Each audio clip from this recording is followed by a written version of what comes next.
tant pour moi mais aussi pour, je dirais, des millions de citoyens à travers le monde, et principalement en Afrique du Nord, en allant du désert de Siwa en Égypte aux îles Canaries. Il me semble, Chaban, que ces dernières années, on n'a jamais vu auparavant, c'est-à-dire autant d'intérêt autour du drapeau amazigh. L'histoire, elle s'est faite, l'histoire, elle est en train de se refaire. On peut piétiner des lois, on peut tuer des hommes, mais on ne peut pas tuer l'histoire. L'image qui me revient toujours en tête, c'est cette image d'un drapeau amazigh qui a été mis au haut, c'est-à-dire sur le haut d'un lampadaire, et qu'un CRS en Algérie, à Alger principalement, essayait d'enlever.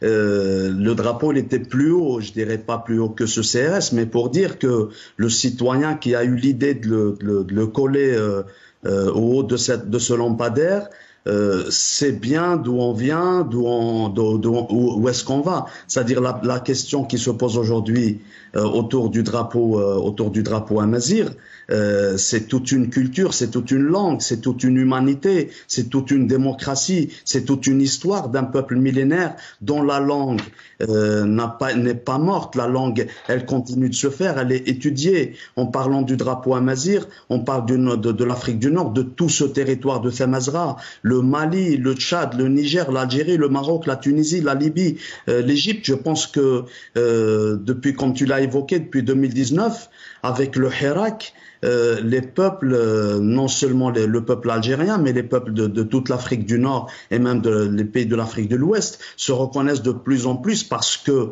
on se pose la question aujourd'hui où on va, quelle est la destinée des peuples de l'Afrique du Nord, de l'Afrique de l'Ouest. La destinée, on regarde toujours l'histoire d'où on vient. On vient d'un territoire amazigh, un territoire des hommes libres qui ont toujours eu d'ailleurs des lettres antéphinaires, le Z c'est-à-dire qui nous renseigne sur la racine, le bleu qui parle du nord, et puis vous avez le vert qui signifie la verdure, le jaune qui va au fin fond du désert. Je pense que notre drapeau amazigh mérite bien sa place. Non seulement il mérite bien sa place, mais c'est quelque chose d'évident. Donc c'est une évidence. J'en profite pour souhaiter une bonne fête du drapeau à tous les amazighs du monde.